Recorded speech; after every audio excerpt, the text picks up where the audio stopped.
आज संज्ञा के बारे में पढ़ेंगे। संज्ञा या नाउन।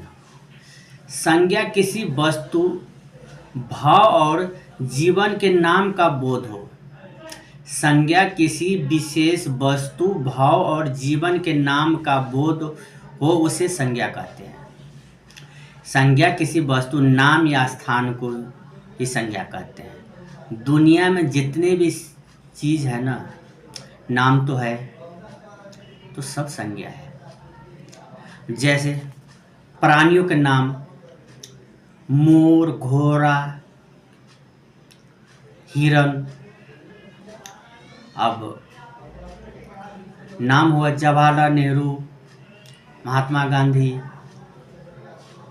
ये सब प्राणी के नाम है। स्थानों के नाम कुतुब मीनार हो गया, नगर हो गया, भारत हो गया, मेरठ हो गया, बिहार हो गया, बंगाल हो गया, यह स्थानों के नाम है। और वस्तुओं के नाम अनार, रेडियो, किताब, संदूक, बेंच, डेस्क, ये वस्तु के नाम है। अब भावों के नाम वीरता, बुढ़ापा और मिठास।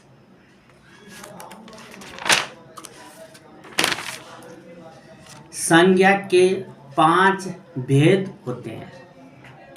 संज्ञा के 5 भेद या संज्ञा 5 प्रकार के होते हैं, क्योंकि दुनिया में जितने भी नाम है वो संज्ञा है, लेकिन अलग अलग भी तो है।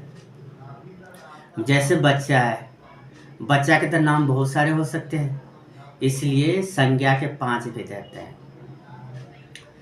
व्यक्तिवाचक संज्ञा, जातिवाचक संज्ञा, भाववाचक संज्ञा, समूहवाचक संज्ञा और द्रव्यवाचक संज्ञा।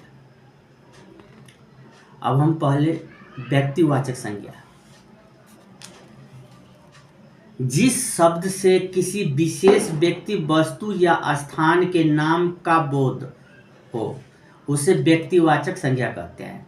जिस शब्द से किसी विशेष व्यक्ति, वस्तु या स्थान के नाम का बोध हो, उसे व्यक्तिवाचक संज्ञा कहते हैं। अब गांव है तो गांव तो बहुत है, लेकिन आपको प्रॉपर गरहा गांव हुआ,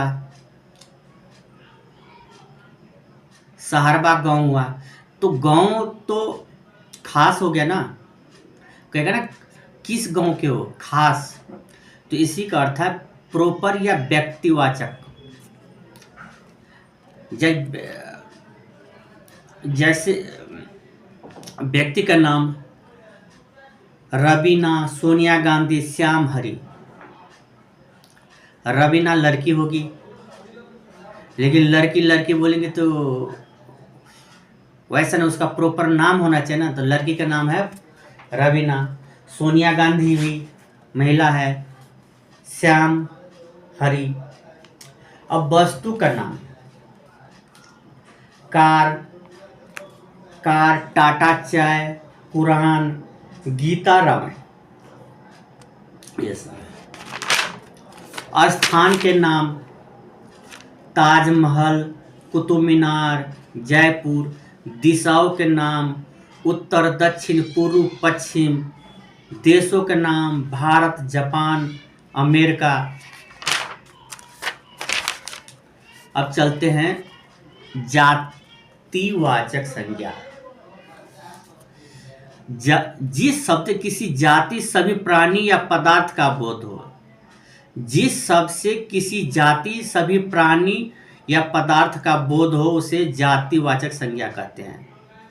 जैसे लड़का से राजेश, सतीश, मोहन, दिनेश।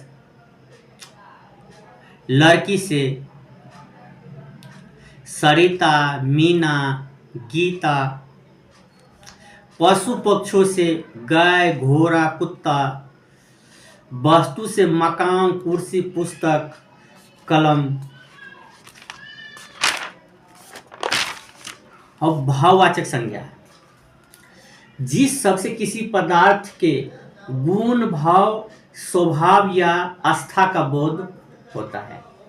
जिस शब्द से किसी पदार्थ के गुण, भाव, स्वभाव या आस्था का बोध होता है उसे भाववाचक संज्ञा कहते हैं। जैसे उत्साह, मन का भाव, जैसे तनख्वाह मिलता है तो कितने उत्साह में होते हैं। ईमानदारी, यदि आपका सामान कोई कहीं गिर गया था, आपको सही सलामत दे दे तो उसका गुण लगेगा कि हाँ ये कितना ईमानदार है।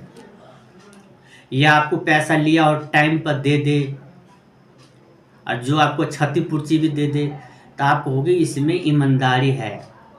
ये भाव है, स्वभाव, भाव उसी को कहते हैं। बचपन से जीवन के दशा को बताता है। अब जैसे कुत्ता बैठा है, अब 20-25 बरस के लड़का है, उसने पानी डाल दिया, कुत्ते छिटपिटा उठे तो लोग कहेगा ये बचपन है। तो ये इसका स्वभाव है। स्वभाव से पता हो जाता है कि जीवन की एक दशा को बताता है। हर पदार्थ को एक धर्म होता है। पानी में शीतलता, ये उसका स्वभाव भाव है। आग में गर्मी। अब चलते हैं समूहवाचक संज्ञा। जिस शब्द से वस्तु के समूह या समुदाय का बोध हो, जिस शब्द से वस्तु के समूह या समुदाय का बोध हो उसे समूहवाचक संज्ञा कहते हैं।